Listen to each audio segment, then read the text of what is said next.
No, porque nunca pensé que iba a alcanzar a 20 partes. Sí, claro. No, porque incluso el código de la asignatura anterior. Morí. El Morin. Madrid. Es con el código de la asignatura. Es más, para que dimensionen. Unidad 2. Unidad 2. Que la tengan en la segunda clase. ¿Cómo que estaba? Como que lo adelantamos mucho. No me estés preguntando. La asignatura nueva dice que fue de ahora. ¿Ah? Lo adelantaron en la asignatura. Pero unidad 2, no, en la unidad 3 como mantenimiento. ¿Cuánto no pantalla? Bueno. ¿Ah? ¿Pudiste ir en línea con el profe? ¿Con lo que estás haciendo? ¿O te Yo parece? 14 páginas, no, tiene 27. Se le bugueó el archivo. Sí. Profe, tengo que preguntar. Es que acá los tres nos perdimos. ¿Qué? Nos perdimos porque estábamos viendo ¿Dónde lo encuentras? con el archivo. Ya. Con el lugar de Hizo móvil. primero fue estar en el formulario, Sí. le cambió esto. Bueno, cambió. Estoy comprobando los valores. Sí. Ya. Estoy probando los valores. Esto de acá también lo cambió. No le puse traslación. Recuerden que todo lo que es P, todo lo Pero me lo voy a que es grabar, profe. Ah, sí, ya. todo lo que es P, Y, Z, me está indicando que va a ser acá, miren, que es la cuarta columna, que habla con respecto a la traslación. Ya, entonces, si no tengo valores en P, simplemente no tengo traslación. No lo puedo tomar. Ya simplemente evalúe la rotación. Ahora, si yo el enunciado digo que tiene una traslación tanto, Tanto, hay que cambiarla aquí ahí. habría que cambiar tanto por tanto. ¿Ya? Entonces, y lo demás, claro, la posición del vector R, ¿ya? Y aquí también habría que modificar en función del enunciado. Sí. Si le dice a usted el vector R en el plano móvil tiene 3 y 5, Sí. usted cambia a 3 y 5. ¿Ya? Entonces luego simplemente generamos la estructura para poder imprimir, que sería con qué vamos a estar multiplicando esos vectores, digamos, de movimiento, ¿qué fue? Una rotación, y luego una traslación, o fue una rotación y etcétera. En caso ¿Ya? de que sea cero, no va a haber traslación, entonces Claro. no va a afectar al cálculo. No va a afectar al cambio. Y este es simplemente el de traslación seguido de rotación. Solamente eso. Ya cuando el enunciado comience diciendo el vector fue trasladado y luego rotado, Sí, pues. directamente a esto, no hay nada más que pegar. Ya. Ya simplemente hay que ver cuánto fue la traslación, cuánta es La matriz. el vector R, ya, y ejecutar. En función del ángulo que esté rotado. Ya. Gracias, profe. Ya, jóvenes. No, que se va. Entremos a mi parte favorita de la. Morir. Al morir.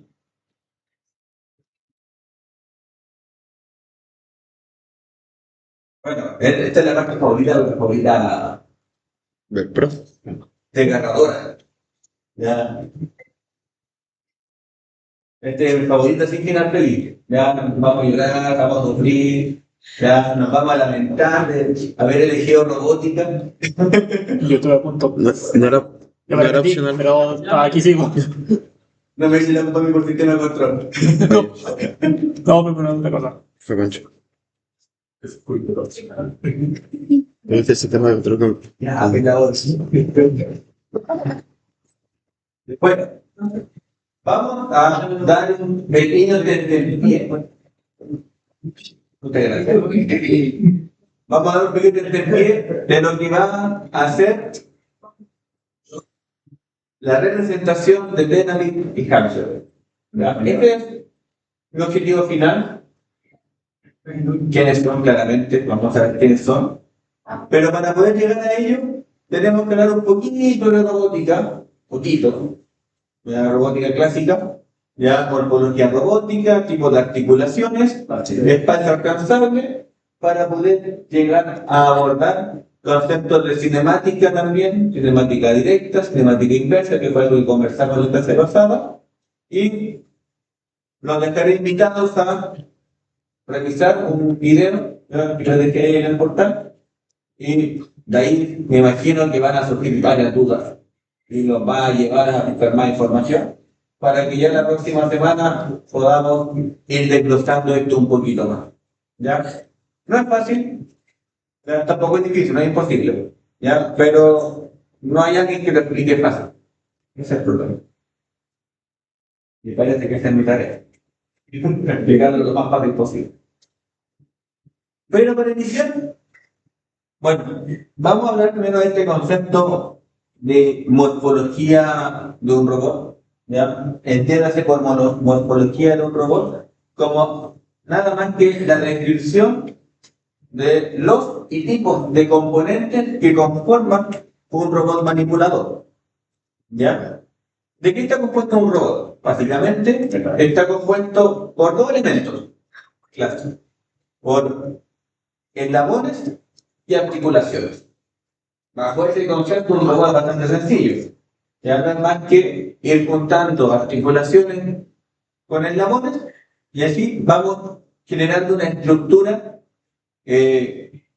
mecánica que me permita realizar determinadas tareas. O sea, un robot no es más que la unión de estas articulaciones y eslabones.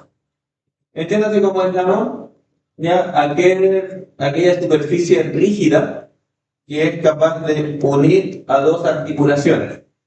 Y entiéndase por articulación aquel elemento que me permite o me genera cierto grado de libertad para un movimiento. ¿Dudas? Bueno, eso no está ahí, eso como que estaba acá. ¿Ya? Me adelanté un poco en toda la diapositiva. Entonces, tenemos justamente esta definición en donde las articulaciones me van a dar ese movimiento, ese grado de libertad. Pero para que la articulación genere ese movimiento, ese grado de libertad, tiene que unirlo algo con algo más, que sería un eslabón. ¿Ya? Entonces, ese eslabón, esa estructura rígida, ¿ya?, que podríamos representarlo acá, ¿cierto? Tenemos el codo, tenemos la muñeca, ¿ya?, y tenemos el antebrazo, que sería mi eslabón. ¿Ya? Bajo eso, ¿ya?, esa es la estructura de un brazo robótico. Siendo la articulación una herramienta clave, fundamental. Ya lo tenemos claro. ¿Ya? Esta articulación me permite o me genera ciertos parámetros de libertad de movimiento. ¿Ya? Pero la articulación, o mejor dicho, que van a ser dependientes del tipo de articulación. ¿Ya? Ese grado de libertad, ese grado de movimiento, me lo va a dar la articulación que estemos utilizando. Llámese, por ejemplo, una articulación de tipo rotacional. ¿Ya? Una articulación de tipo rotacional es simplemente una articulación que me permite o me genera, como el nombre lo dice, pero no lo vamos a tener que expresar así, me genera una rotación o me simula una rotación en un eje. ¿Ya? Tener cuidado con eso, porque se entienda solamente que el trabajo de la articulación es generar una rotación. ¿Ya? Sí. Esta articulación tiene solamente un grado de libertad, ¿ya? Porque el movimiento es solamente rotar, ya sea en sentido horario o antihorario. Otro tipo de articulación es la articulación prismática, ¿ya?, o lineal, ¿ya? Dado de que el movimiento es justamente ese tipo, un movimiento lineal en un eje. Ahí también hago hincapié. Al ser solamente un eje, ¿ya?, me permite o me genera también un grado de libertad. Independiente de que el movimiento sea subir o bajar, izquierda o derecha, es ese movimiento en ese eje, en solo ese eje, que me da ese grado de libertad. Otro tipo de articulación es la cilíndrica, que a diferencia de las anteriores, esta no solamente permite un movimiento rotacional, sino que en ese mismo eje también se puede desplazar. ¿Ya? O sea, tenemos una articulación que puede rotar o que puede desplazar en un eje. Lo cual, evidentemente, ya me da más movilidad, me da más grado de libertad, dando en este caso, por articulación, me da 2 grados de libertad. Si ven, estas dos articulaciones, ¿ya? Si las junto, me forman una cilíndrica. Y así, puedo seguir con la siguiente, como la articulación planar, ya que es como una articulación, llamémosle como tipo plano cartesiano, que me permite generar ese movimiento en un eje o en el otro, ya de manera, para la redundancia, plana, ya en un desplazamiento plano, y lo que me daría como consecuencia 2 grados de libertad. Una articulación tipo rótula, ya, que sería muy similar, ¿cierto? Ya a nuestra articulación, me permite generar 3 grados de libertad, ¿ya? Y finalmente una articulación tipo tornillo, que es una representación muy de tornillo sin fin, ¿ya? Muy de impresora 3D, ¿ya? En donde el movimiento del cabezal me lo permite este tipo de mecanismo, ¿ya? En este caso también es 1 grado de libertad. ¿Ya? Entonces, cada una de las articulaciones que acabo de mencionar son herramientas claves para el, el ensamble de un brazo robótico. Y que a decir verdad, ustedes pueden identificarlo ya, se pueden dar cuenta que este brazo robótico, el simple brazo ADB, solo tiene un tipo de articulación. ¿Cuál creen ustedes que tiene? Rotación. Solamente tiene articulaciones rotacionales como posteriores. ¿Ya? Prismática sería si el brazo hiciera un movimiento tipo cilindro neumático, un movimiento recto. ¿Ya? Ese sería un movimiento prismático, ¿ya? Pero no lo tiene. Solamente el brazo está, cada una de sus articulaciones rota en un eje. Ya rota en un sentido, ya sea paralelo al piso, perpendicular al piso, pero rota igual. ¿Ya? Entonces, se dan cuenta un robot industrial, porque este también es un robot, no es un robot para uso pedagógico, aunque ustedes lo vean así como es, y listo, ya están familiarizados, lo ven todos los días, ya como que no le ven, sí, se ve humilde, ya, pero bajo la categoría de bebé es un robot industrial. ¿Ya? ¿Por qué? Por las características que tiene de estructural, del control, de comunicación de redes, ¿ya? Bajo todos esos conceptos es un robot industrial, por la velocidad que tiene, ¿ya? Entonces no es menor. ¿Ya? Hay razón más grandes, sí, estamos de acuerdo, pero ya es industrial.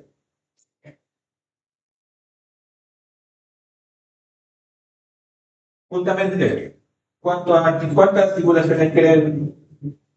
Partiendo, ¿qué tipo de articulación pueden percibir ahí? Rotacional. Rotación. Rotacional, ¿cierto? Eso estamos claros. Y más o menos, ¿cuántas creen ustedes que tienen? ¿Forman 5? 4, 5, 5 dicen, unas 6. 4. Bueno, obviamente, la verdad, no vamos a poder determinarlo como tal, porque podríamos estar incluso en un supuesto, ya, dado incluso al mismo brazo ABB, pero sí podríamos determinar algunas que son bien evidentes. Voy a hablar de ahí. ¿Cierto? Podemos identificar claramente que tenemos una articulación ahí, rotacional. Podemos asumir, o sea, estamos viendo que acá hay otra articulación. Podemos ver que aquí hay otra, al igual que acá. Sí. ¿Cierto?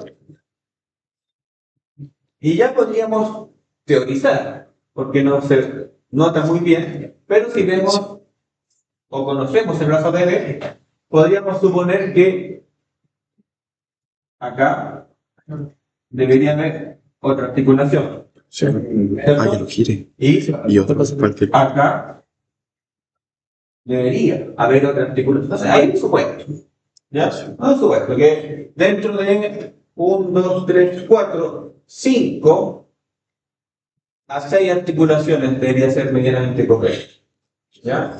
Pero todas de tipo rotacional. ¿Ya? Entonces, lo primero es ya ir familiarizándose con identificar la articulación, porque va a ser una herramienta útil para lo que veremos a continuación, que es justamente el espacio alcanzable o la diferencia con el espacio de trabajo. ¿Ya? Porque justamente son estas articulaciones las que me dan o me limitan, ¿ya?, el área de trabajo del brazo robótico. ¿Ya? Dependiendo del tipo de articulación, yo puedo tener una estructura de alcance distinto. ¿Ya? No todos los brazos realizan el mismo trabajo y no todos los brazos pueden alcanzar los mismos lugares. ¿Ya? Si tenemos brazos con solo articulaciones prismáticas, ¿ya?, que solamente se desplazan de forma lineal en un eje, ¿ya?, porque es una articulación prismática, me va a generar una estructura volumétrica de alcance más o menos como un cubo. ¿Lo observa? ¿Ya? Porque van a haber zonas donde el brazo no va a poder llegar, ¿ya? Y es justamente por las limitaciones de la articulación. No estoy diciendo que es bueno o es malo, simplemente estoy diciendo que la estructura de la articulación me genera un volumen distinto de trabajo. Y así como tendríamos brazos con alcance cilíndrico, esférico, el escara, o el que tenemos acá en la sede, que tiene un alcance antropomórfico, ¿ya? Porque es capaz de generar un volumen de trabajo muy similar a una esfera, ¿ya? Y muy similar también al volumen de trabajo que genera nuestro propio brazo, ¿ya? Esa sería, digamos, las limitaciones que me presenta una u otra articulación. Entonces, ¿qué tipo de alcance tenemos con este brazo? Antropomórfico. Antropomórfico, ¿ya? Para que lo tengan presente. ¿Ya? Entonces, nos dice que el espacio alcanzable se define como el volumen que el robot puede alcanzar con al menos una orientación, mientras que el espacio de trabajo es el lugar donde el robot puede realizar todos los posibles movimientos. ¿Ya? Tenemos esos dos significados, ¿ya?, que me van a servir para poder abordar este próximo concepto, ¿ya?, que es la cinemática.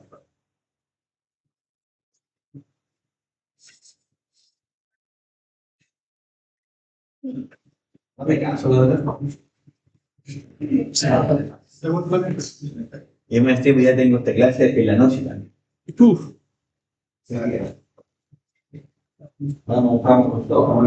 Y en la noche me da más lata porque en la noche son 5 minutos menos por bloque. Así que, ¿ustedes creen que le voy a dar break? No, ¿verdad? No, 15 minutos de bueno. Oh, bueno. A lo más se salimos antes. No, lo siento, el plan de acabarte no llegan a la hora, ¿no? Así que. Hoy día van a salir con ojeras de sueño. Bien. ¿Qué se entiende por cinemática?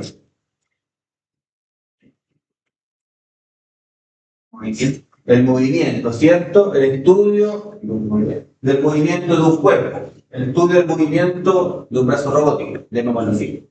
¿Ya? Nos señala que de esta forma la cinemática se interesa por la descripción analítica del movimiento espacial del robot. Me señala, o me está diciendo que no es más que el estudio del movimiento con respecto a un sistema de referencia. Siempre esto no es lo mismo. ¿Ya? Esto no muere. Ahora, la cinemática no solamente genera este estudio, sino que se cuestiona o genera dos problemas o dos subproblemas. tenemos el problema de la cinemática directa y el problema de la cinemática inversa. Bueno, yo se lo comenté la semana pasada como parte de la conversación que tuvimos, inicio de clase, pero recordad que por definición la cinemática directa consiste en determinar cuál es la posición y orientación del extremo final del robot. ¿Ya?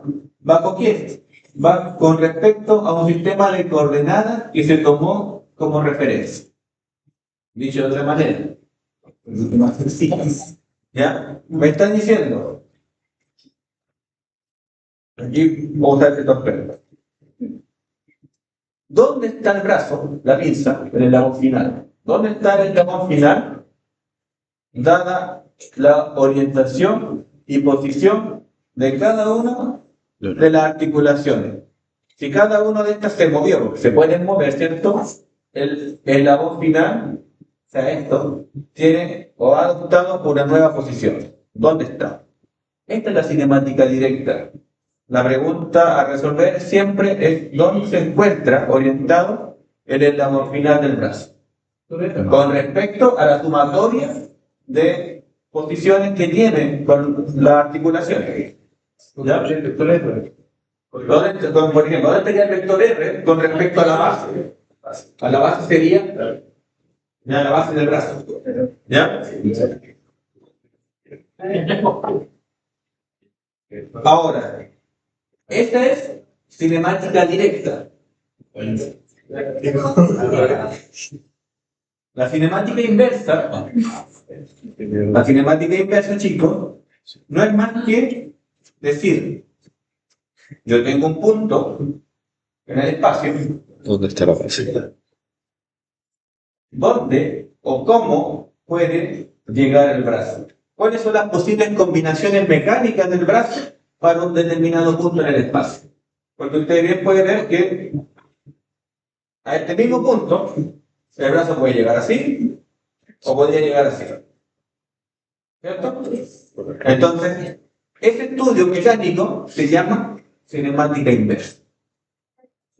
¿Se entiende? Perfecto. Ahora, la cinemática inversa y la cinemática directa fueron, más que nada la cinemática directa, ¿ya? Fueron el inicio de estudios en 1955 para dos sociólogos sin teléfono, con harto tiempo libre, ¿ya? Sin vida social, en pareja. En una de ellas quizás fue un medio de escape. Dijeron, voy a ir a estudiar, vamos a ir a ver cómo genero la cinemática. Entonces, Denham y Canterberg, en 1955, propusieron un método sistemático para describir y representar la geometría espacial de los elementos de una cadena cinemática. Disculpen que lo lea, pero suena bonito. Son los 4 parámetros de Denham y Canterberg, ¿ya? Los cuales, a partir, nos señalan acá, mi clarito, para que vean que no se pierde la información, dicen, este método utiliza una matriz de transformación homogénea. ¿Ya? Lo que estamos describiendo anteriormente. ¿Para qué? Para describir la relación espacial entre dos elementos rígidos y adyacentes, reduciendo todo el problema cinemático a encontrar solamente una matriz de transformación homogénea. Una matriz de 4x4. ¿Ya? O sea, Denham y Canterberg en 1955 formularon esta cadena cinemática señalando a partir de estos 4 movimientos cuál sería la posición del eslabón final. Y estos 4 movimientos, ¿ya? Estos 4 movimientos me van a permitir, como dice acá, generar esta representación. Aparte de ello, también me permite Bueno, consisten en una sucesión de rotaciones y traslaciones, ¿ya? Que permitan relacionar, de aquí, voy a tomar mi tiempo, que permitan relacionar el sistema de referencia del elemento I con el sistema del elemento enésimo, ¿ya? O sea, me voy a poner de esta manera. Y aquí yo prefiero dibujar. Podemos tener. ¿Con qué me peleé? El puerto encima me molesta. Podemos tener un brazo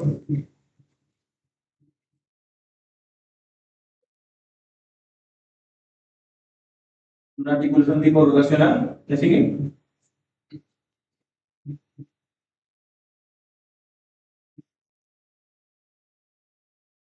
¿Sí?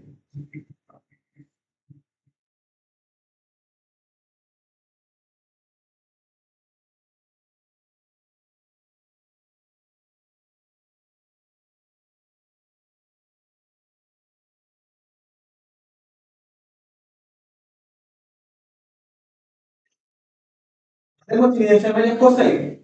Por ejemplo, que todas las articulaciones son de tipo Rotación. rotacional, ¿cierto? Que este está girando en este sentido. ¿Sí? Ese es el objetivo. Esta articulación está girando en este sentido. ¿Ya? Esta articulación en ese otro sentido. Finalmente, tenemos esta articulación, este sistema de coordenadas.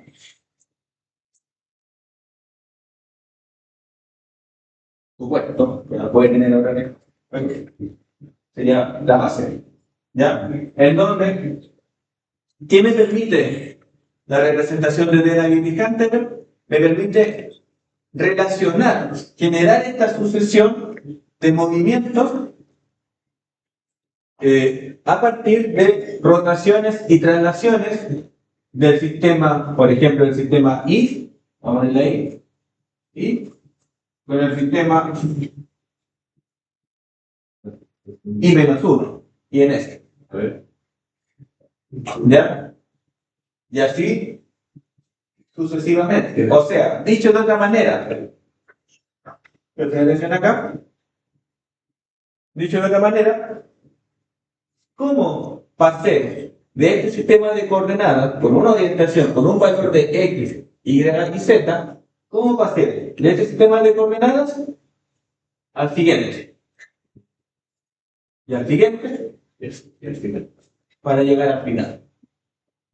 Esta sucesión de valores de coordenadas me permite construir las coordenadas de Dennavik y Hunter. ¿Por qué? Porque a partir de esa sucesión de movimientos, yo finalmente voy a llegar a conocer este valor y poder saber, bajo determinado movimiento de cualquier articulación, a dónde está llegando el brazo, cuál es el espacio de alcance que tiene. ¿Ya? ¿Entendió? ¿Más o menos? ¿Menos más? ¿Lo repito? No tengo problema. Igual está el video, ¿verdad? En el video no sé qué tan claro está. No lo he puesto. Lo voy a explicar nuevamente. ¿Ya? Con otro lenguaje. A ver si me resuelve. ¿Ya?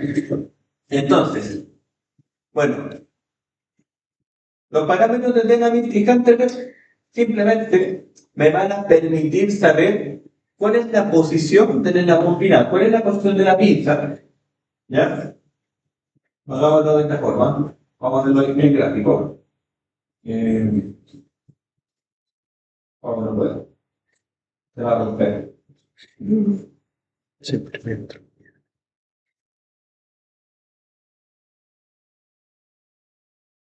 Vamos a ver. Ya. Vamos a ponerme acá pues.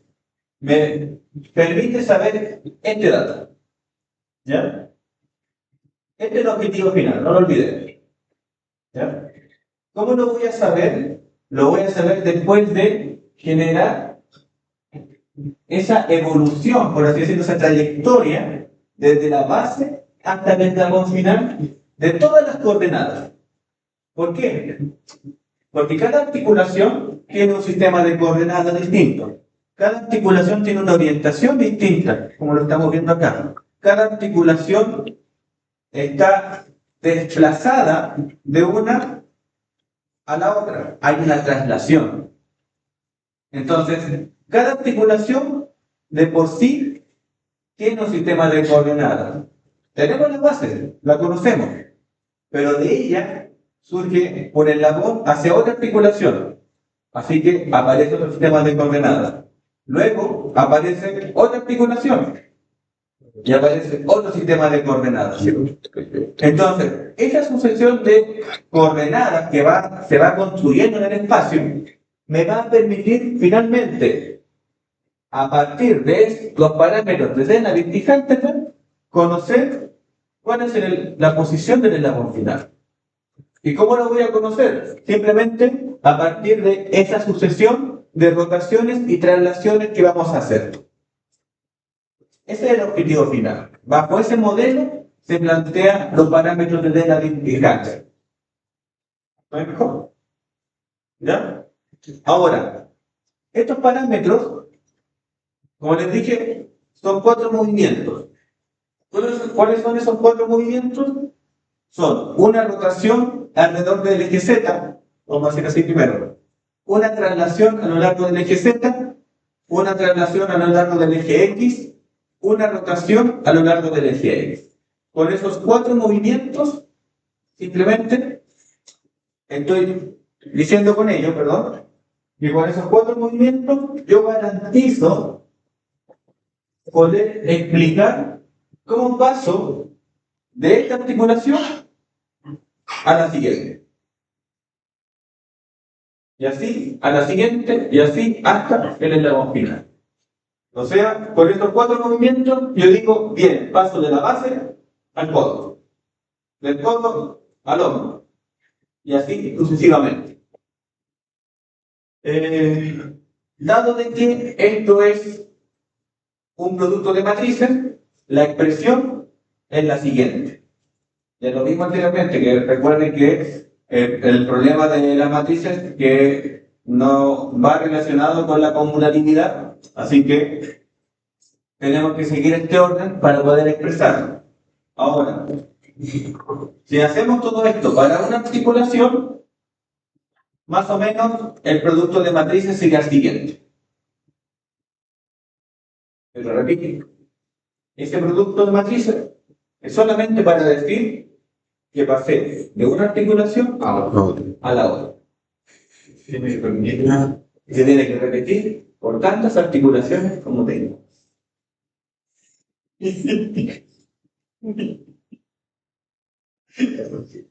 Como que hay una forma quizás se puede hacer más fácil. Debe de haber, alguien tuvo que inventar. Por favor, que haya una forma. ¿Se entiende primero el concepto? Sí. Muy bien. Bueno, efectivamente, hay una forma fácil. La primera forma fácil es MATLAB. Aparte, porque MATLAB resume todo esto. MATLAB, independiente de cuántas articulaciones tenga, Lo va a hacer. lo va a hacer fácil igual. ¿Ya? Es más, alerta spoiler. En esa versión de la robótica, la asignatura decía un brazo robótico de 3 articulaciones. Mi prueba era con 6. ¿Por qué se puede? Pues se puede. Todo sí. Todo se puede. El criterio de evaluación dice el alumno evalúa un brazo robótico de 3 articulaciones. Yo le ponía 6. Sí. Y ahora no dice ni siquiera cuántas articulaciones. ¿Cuántos normalmente le ponen? ¿Ah? ¿Cómo cuánto normalmente? ¿Cuánto tiene pinta de ponerle ahora? Más o menos. Tiene 6. ¿Cómo va? 12 le hago. 12. Ese brazo tiene 6 articulaciones. Es un brazo funcional. Ahora, no es difícil. ¿Ya? No es difícil. Insisto, no es difícil comparar los de la habilidad, pero para nada. Simplemente es un método, ¿ya? Que me permita generar el desplazamiento. Yo sí lo veo. ¿Ya? En este caso, le voy a transmitir como yo lo veo. ¿No? ¿Ya? Es así, pero en el video que vienen, yo lo dejé, lo transmiten de otra forma, ¿ya? Pero quédense con este mensaje, de que, por favor, finalmente todo se resume en lo siguiente, y no más que esto, miren, en cómo el sistema de coordenadas pasa de un punto al otro.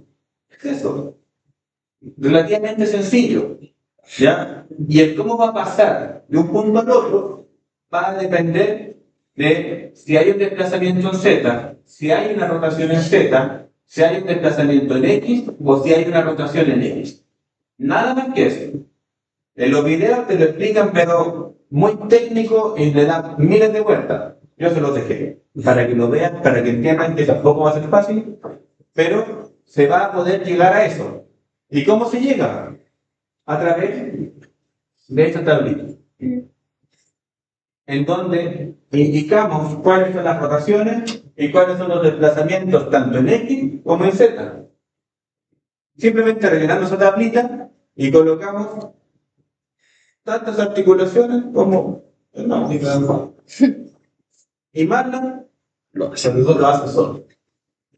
¿Ya? Ahora, ¿qué tenemos que considerar?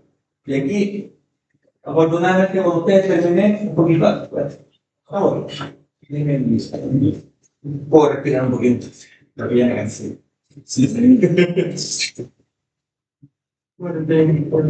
Tenemos que considerar lo siguiente. Considerar primero que no tenemos ni desplazamiento ni rotación en Y. Porque no es necesario. Con solamente esas dos coordenadas dinámicas nos dijeron, llegamos. Y llega. Así que la I la menosprecian o simplemente siguen la regla de la mano derecha, ¿ya? Dándole el valor correspondiente al eje Y, ¿ya? A su posición simplemente. ¿Ya? Los ejes, y aquí quiero tomarme el tiempo que sea necesario hasta que se entienda bien. Los ejes Z, ¿ya? De aquí.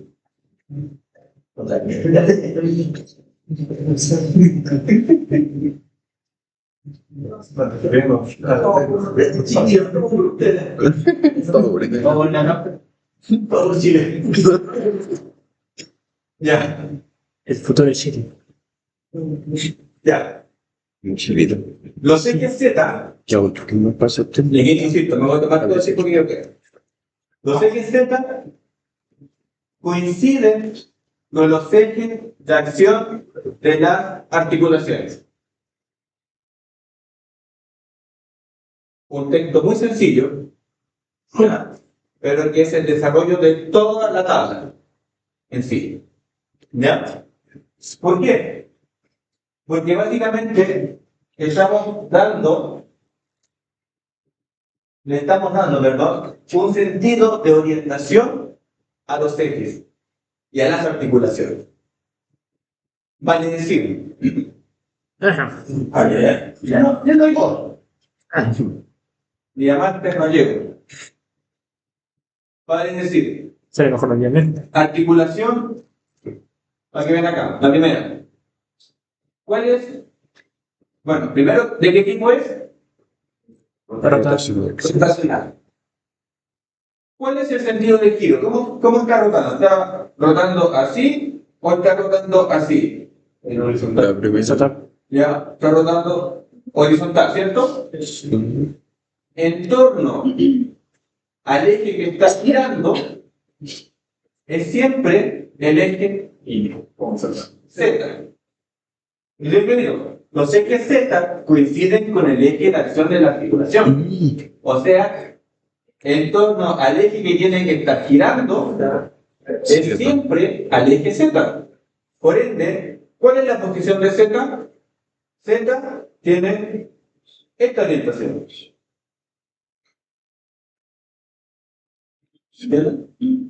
Este es el eje. Positivo o negativo, no lo mismo. Todo es Z. La segunda articulación, ¿cómo está girando? ¿Paralelo al piso o perpendicular al piso? Paralelo. Paralelo sería así, acostado. Perpendicular, Ah, perdón. Eso puedo ver. ¿ya? Horizontal, ¿ya? Está girando horizontal, ¿cierto? Sí. Entonces, en torno al eje que está girando es el eje Z. O sea, el eje Z tiene Uy, se vio. esa posición. ¿Entiendes? Porque el eje de acción de la articulación es siempre el eje Z. ¿Me siguen? Esta articulación que está girando, ¿cierto? En este sentido. Sí. En torno al eje que está girando, Sí. es el eje Z. Así que Z tiene esta posición. ¿Te das cuenta? Entonces, como dice ahí, la propiedad que deben tener muy presente y con alto cuidado es que los ejes Z siempre son el eje de acción de la articulación. Eso es en una articulación rotacional. Una prismática, que es el otro tipo de articulación que vamos a evaluar, es una articulación que se desplaza. ¿En torno a quién que se desplaza la articulación? Al suelo. Al eje Z. No importa si el brazo está mirando para arriba, para abajo, izquierda, pero para dónde se desplaza la articulación es siempre el eje Z. Para rematar, usted me dirá si el eje Z está horizontal o vertical. A ver si entendieron.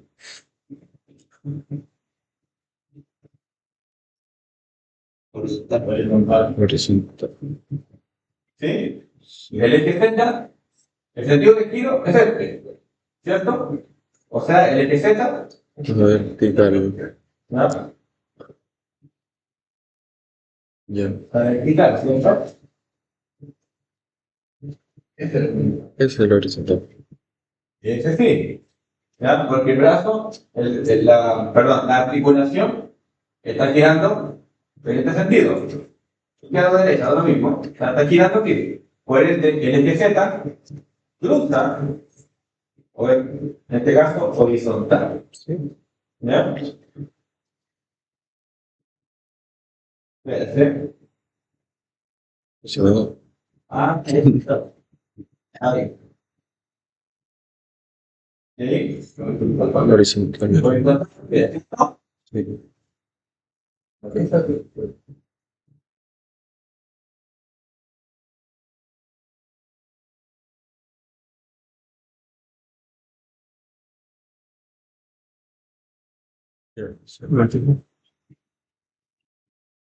No. Horizontal. Sí. El giro está girando, digamos, por el tren, ¿no? Está girando ahí, y el eje estaría cruzando delante mío, ¿cierto? De la puerta, lo que ¿podamos bien? Y ahí, horizontal, ¿cierto? Que sigue, cuando que ya. Puede estarlo ahí apuntando. Veámonos mañana. Ahí, ese lo tenemos claro.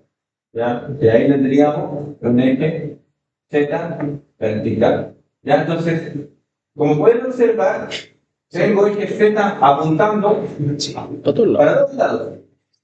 ¿Por qué? Porque es el sentido de giro que coincide con el eje de acción de la articulación. Esta propiedad es una de las fundamentales al momento de definir la orientación, ¿ya?, de los parámetros de Denali y Cantor. ¿Ya? Ya. Y finalmente, y eso ya lo vamos a ver la próxima semana, vamos explicando de nuevo, pero para comentar, la última propiedad es que los ejes X, ¿ya?, los ejes X deben cumplir o satisfacer la propiedad de doble perpendicularidad. ¿Ya? ¿Qué significa esto? Que el eje X debe ser perpendicular al eje Z, evidentemente, eso no habría problema, por defecto es así, pero también tiene que ser perpendicular al eje Z anterior. Y eso te lo dejo para que lo piensen un poquito y se vayan ahí calentándose la cabeza. ¿Ya? Pero lo veremos ya más en detalle la próxima semana, en donde ya veremos ejemplos, vamos a construir un brazo, magna, y ahí empezamos a trabajar de lleno con los parámetros de Denali y Cantor. ¿Alguna duda, consulta, chicos? Voy a pasar la lista.